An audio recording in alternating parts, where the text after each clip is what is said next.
All right, let's welcome out Olivia Munn. Hi. Now, as a young girl, did you think to yourself, one day I'm going to be in movies?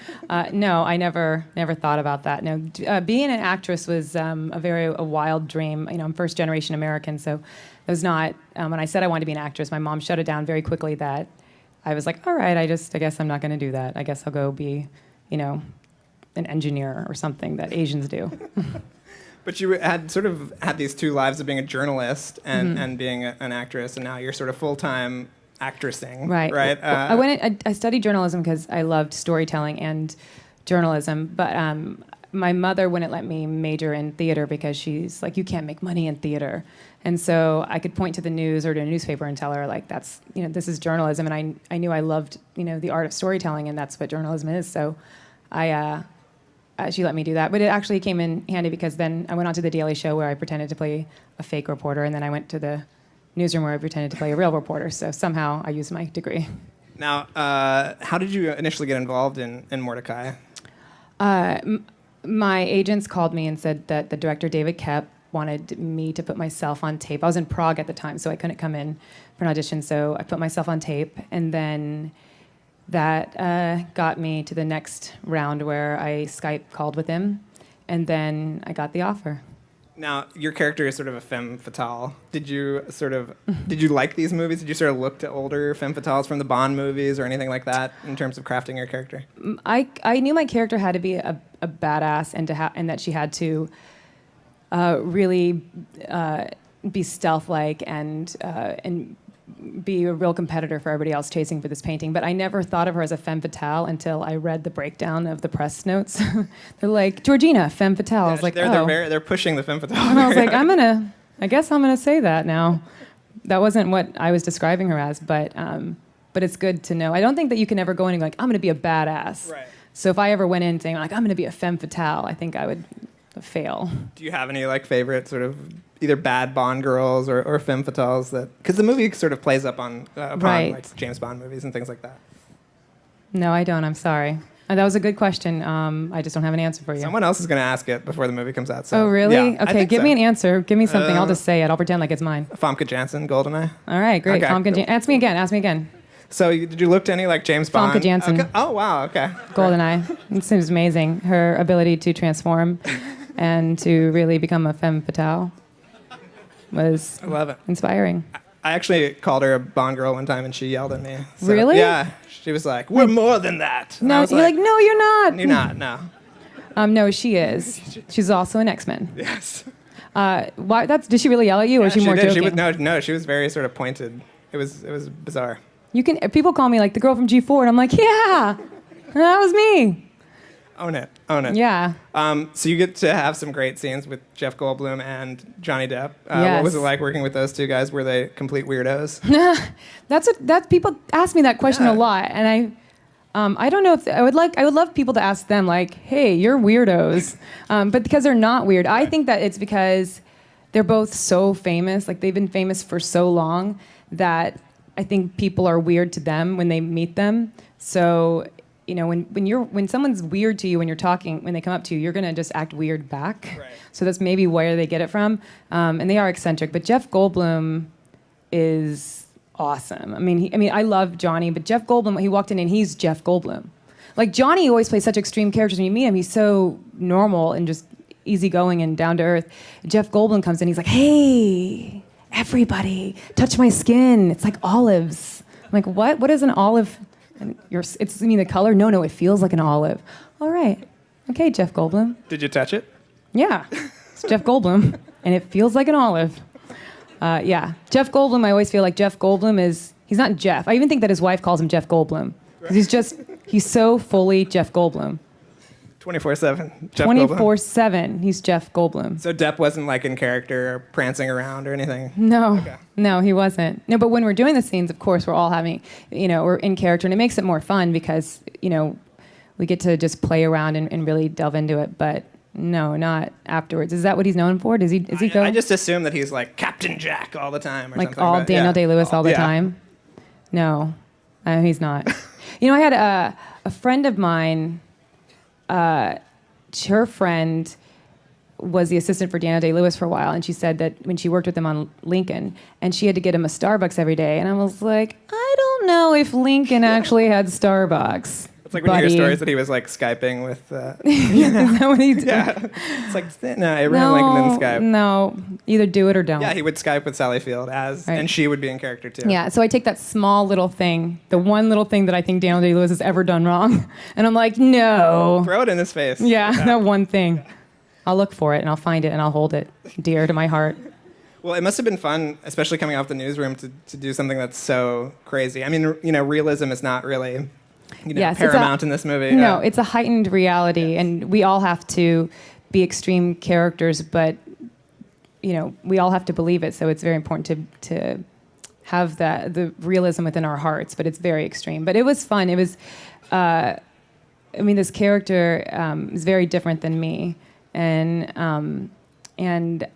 like to have this character has no shame. Like she goes through, like she has, and I was like, how do you create a character that's so overly sexual and just it just doesn't care? Like she's openly hitting on a married man and doesn't care and wants everything and just doesn't really hold anything back. And I was like, well, her father is a billionaire, and Jeff Goldblum. Jeff Goldblum is my father in it, and that's what usually happens to people is like when they have so much money and they no longer have to be accountable for anything, and they're assholes. Because you're like, I got money, I can do whatever I want.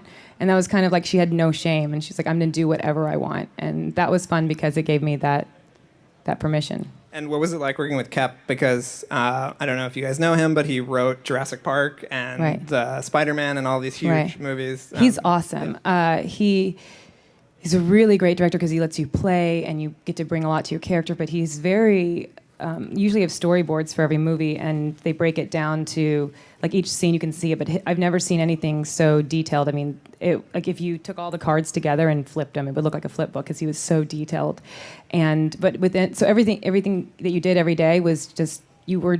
I mean, it's very unusual in a big movie like this, an action movie, that we were in like at 9 and out by 5 because he just had everything working like clockwork. And Goldblum's skin just. Golden skin. It is like an olive. Did you read the books that this movie is based on, or no? No, okay. I didn't. No. Did you? No. You did no preparation for this interview? No, I did no What's wrong? I'm going to find the one thing you did wrong. One of us on this stage has seen the movie, and one of us hasn't. Yes, so. I have a hard time watching myself in movies. I know I did the movie. Yeah. I feel like, that's like, I know the movie, so that's a good thing. Yeah. But I have a harder time watching myself.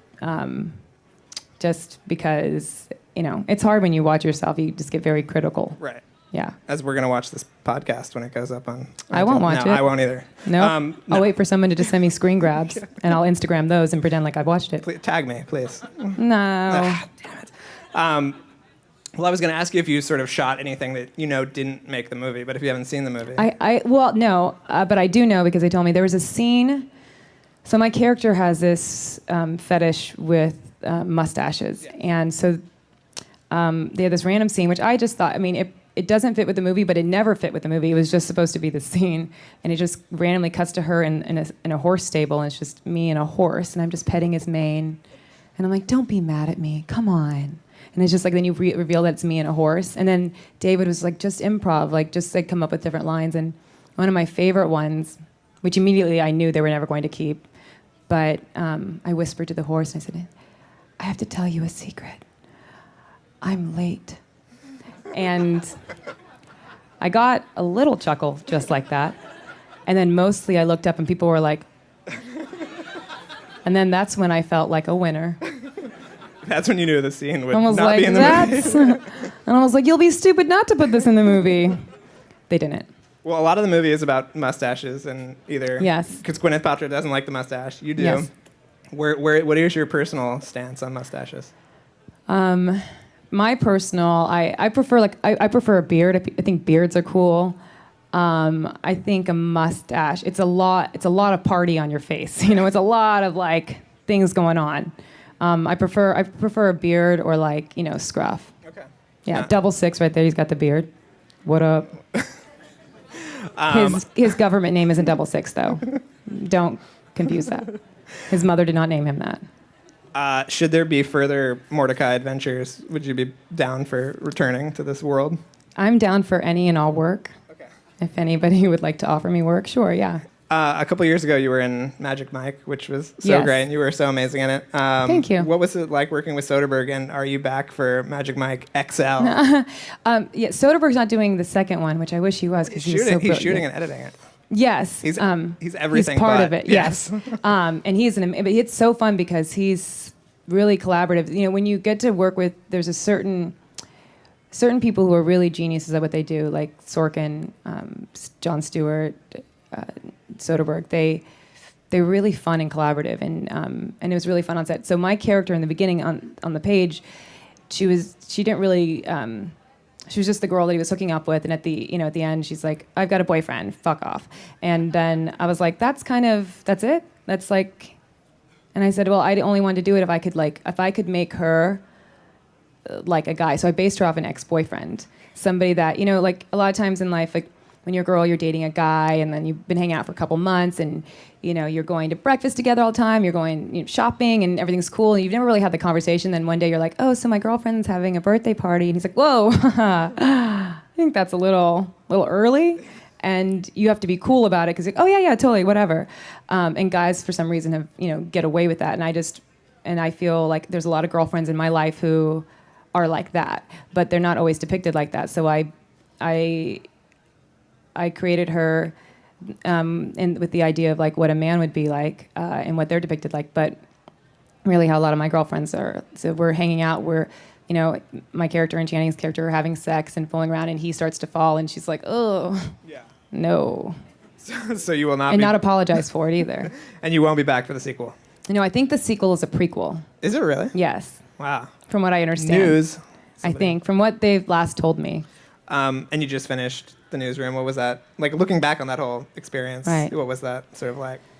Being on The Newsroom changed my whole career. Like, and you hope for that opportunity, but you just don't know. I mean, it just really gave me the opportunity to show people what I was capable of, and I mean, I'm forever grateful for that opportunity. So how hard is it to read those Sorkin? I mean, is it as legendarily hard as people make it out to be?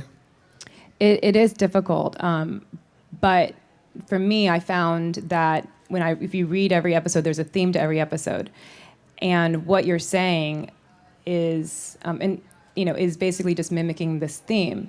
For me, I had a lot of financial jargon and a lot of stuff to memorize, and the only way to say it, the only way to memorize it was to really know it, and the only way to deliver it the right way is to really know it. So. Sometimes it was hard when you're just like rattling off stuff, but I just did a replacement of it. For example, there's one episode where on the surface it would look like my character is trying to teach Emily Mortimer's character the economy, the history of money, and every time I say something, she comes back and says, why does he hate me? Even though she, it was her character with Jeff Daniels, like that, she cheated on him, but she's sorry, and it's just gotten so bad, and so whenever I'm telling her something about history, she comes back with that. Now on the surface, it would look like she's, not really focused, or if you're just reading it, like, oh, she's just so wrapped up in the relationship, and then I'm just trying to teach the economy. But really, we're both saying the same thing, because so the point when I'm trying to learn this, and there's a line is like, you see this $20 bill, it's not worth anything unless we all believe that it does. It's just a piece of paper. And once we break that trust, it all falls apart. We got the debt ceiling, European debt crisis, all that stuff. I'm mimicking the same thing. So to memorize that, I said, I'm looking at her and I'm explaining this. So when she says, why is he so mad? I'm like, well, relationships, all of this doesn't mean anything unless we all believe that it does. Once you break that trust, i.e. cheat on him, it all falls apart. That's why he's mad at you. Debt crisis, blah, blah, blah. So that was the easiest way for me to memorize, was just to find the theme and then a replacement. Do you feel like you now know a lot more about sort of international affairs and? No. I know only the stories that I did and know nothing else. Now you started on G4 and you sort of had this reputation as being this. You were like the hot geek, right? You like dressed up as Princess Leia at Comic-Con and things like that, and you were in Iron Man 2 very briefly. Yeah, if you reached down for your popcorn, you missed me. Right. Like, Oh, that was it. But I mean, but it's sort of weird that you haven't. I mean, do you want to do sort of these big sort of geeky things? Because it seems like you had a real passion for this kind of material. Yeah, when you, it's very difficult. Like, it's sometimes when people will say things like that to me, like, "Oh, don't you want to do a Marvel movie?" Like, who doesn't? Yeah. But it doesn't. Just because you want to, just because you have a great fan base, doesn't mean that that opportunity has been presented to me, or that I've had enough work behind me, or cultivated what I have to cultivate to get that kind of opportunity. Those kind of things are hard to get, right, and are tough, and it's just not my time yet, and or may never be my time. But of course, like you always want to do great projects. You get offered the crappier things. You don't.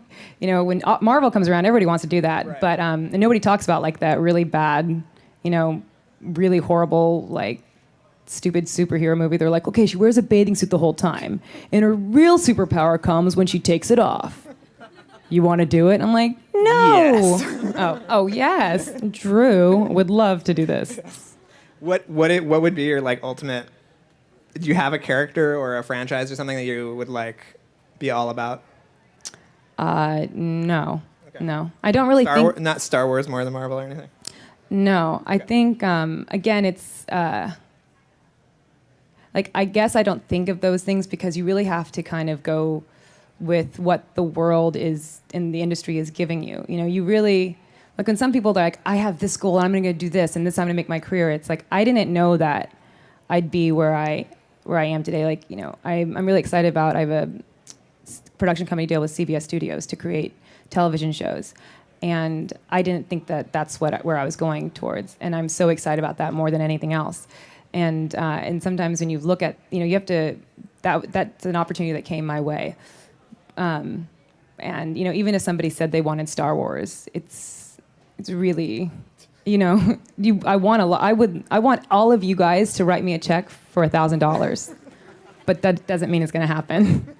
There are a lot of things that I want, but the realistic thing for me, I think, is just to focus and be prepared when the opportunities come, and not put that out there that I want these really big, hard to achieve goals. Well, one really cool thing that you have coming up that I'm pretty excited for is this animated show on Disney, The Miles from Tomorrowland. Are you excited about it? I am, because exciting. I love everything Tomorrowland associated. Oh, yeah. Well, these guys, this is great. It's like on Disney Junior, and it's like basically the new version of the Jetsons, I think. And it's great because they've combining we have astronauts and people from SpaceX that we talk to and get advice from, and it really helps to, I think, at the end of the day, get kids' minds opened up to the possibilities are endless. And it really inspires, I think, young girls too to become more interested in science and math, because I think studies have shown that they're not as interested in it. And I I'm the mother, but I also get to play the captain, and that's pretty cool. And will you watch that? Because you don't have to actually watch yourself. You no, just have to listen to yourself. That is different. I will watch that. Yeah, because it won't look like me. And is there any connection to the George Clooney movie, or just the Tomorrowland title? No, there's no connection. I was like, wait. You're like, what? No. Did you get to go to Tomorrowland?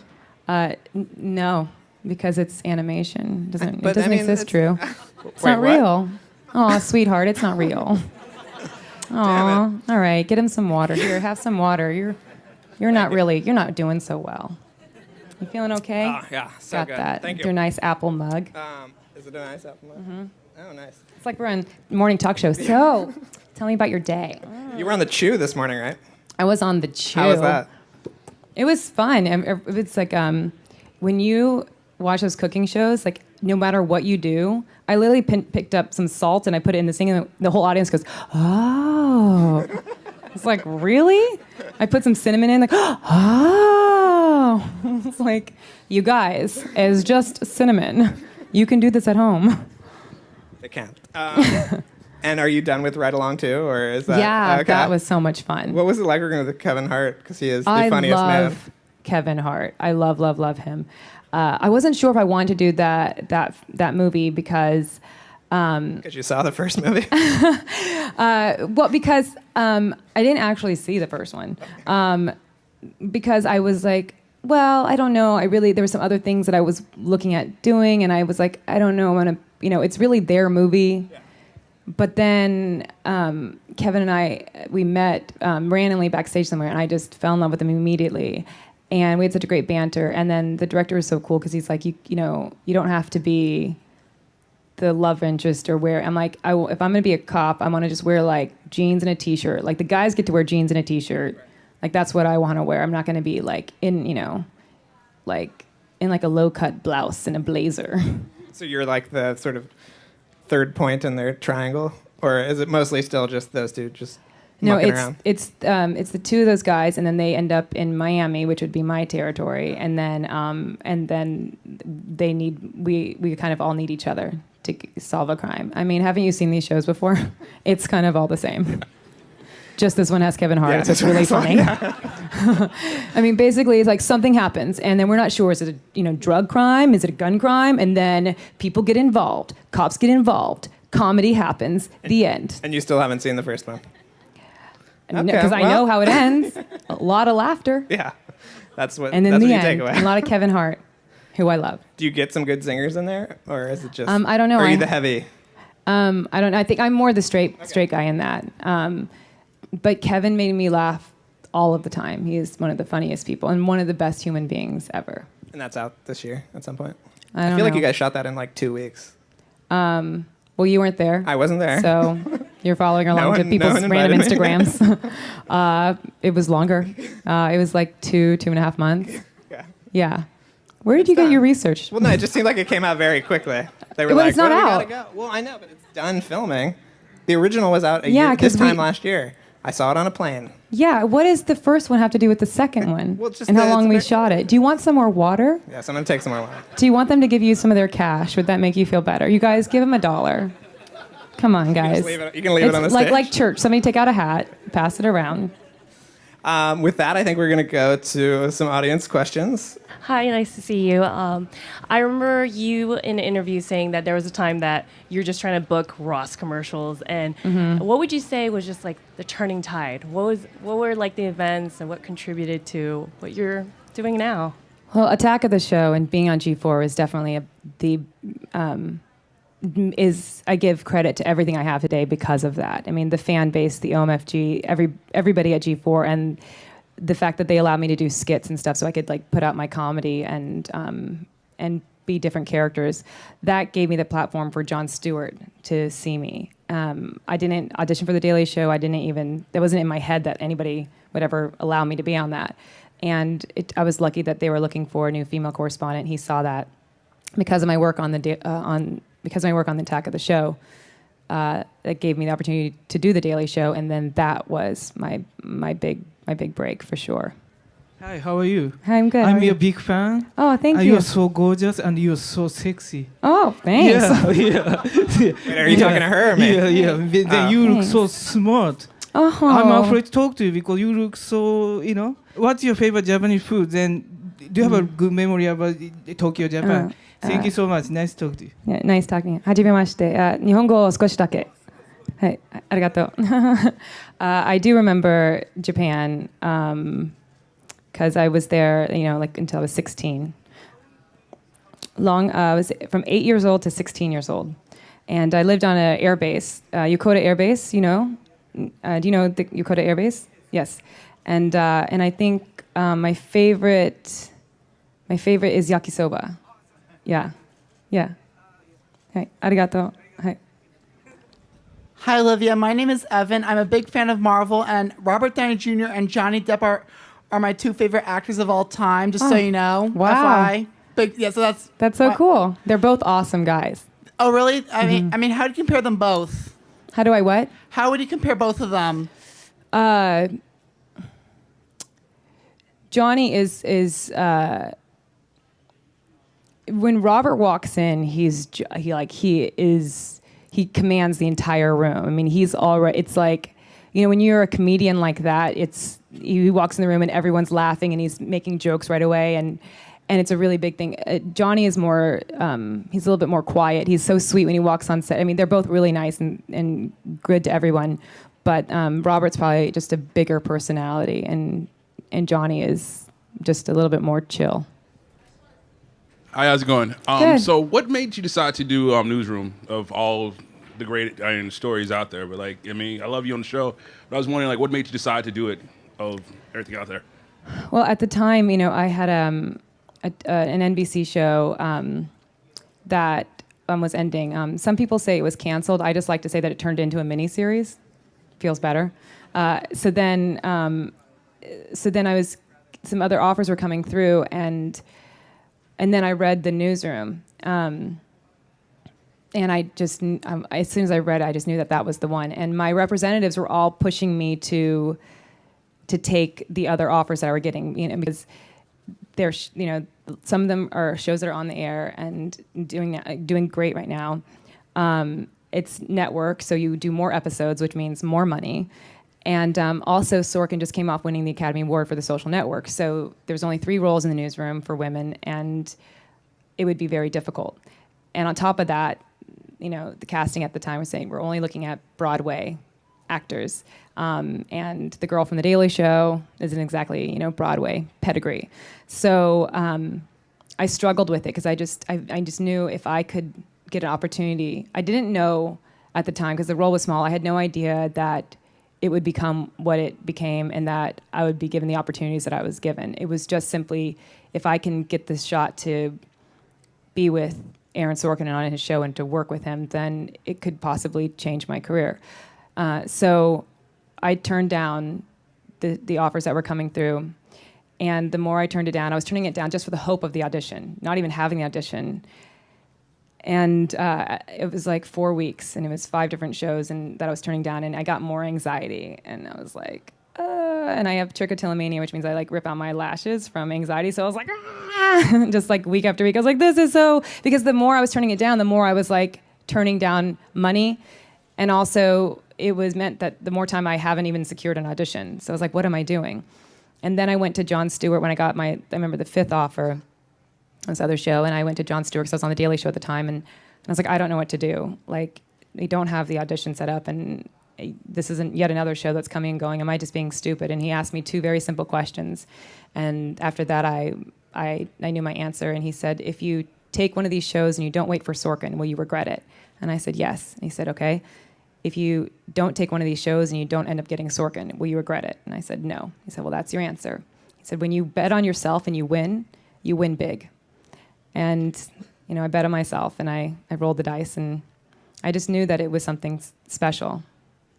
And that's why you have to hold out for things special. If you just, I got in my car, and my broke down Land Rover Discovery that broke down every 100 miles from Oklahoma to California, and I came for just a hope of something better and of just a dream, and it changes. Your dreams change and grow, and I was in this situation. I was like, yeah, all these shows would be better from where I started, but this is something. This is the dream, to be able to go after things like that, and give yourself a heart attack in the process. I mean, the day I found out, I went back to The Daily Show.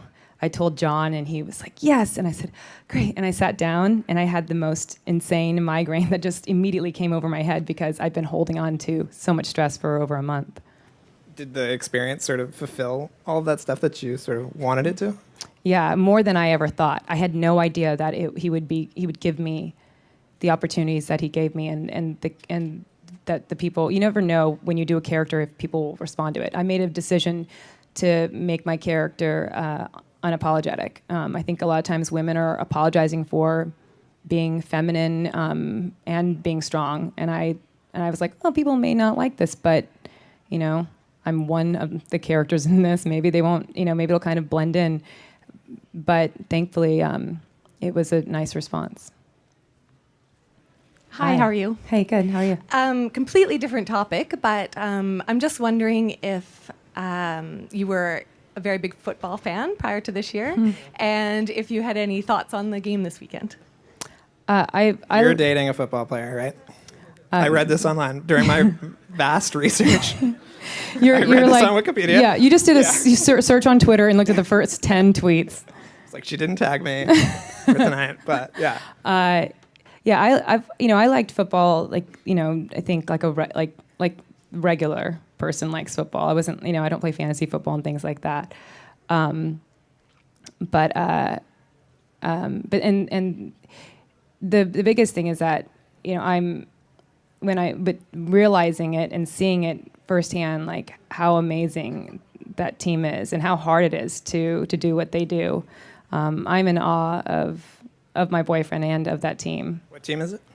The Green Bay Packers. I don't know. Great research, Yeah. this guy. Listen, I'm a film Drink journalist. some more Okay. water. Hello. Hi. Thanks for coming out today. Yeah. You mentioned you had a recent deal with CBS, a production deal with them. I wondered if you could speak more about that, how you got the deal, and what type of project you'd like to see yourself doing in the future, if not acting, more producing, or. I'd been.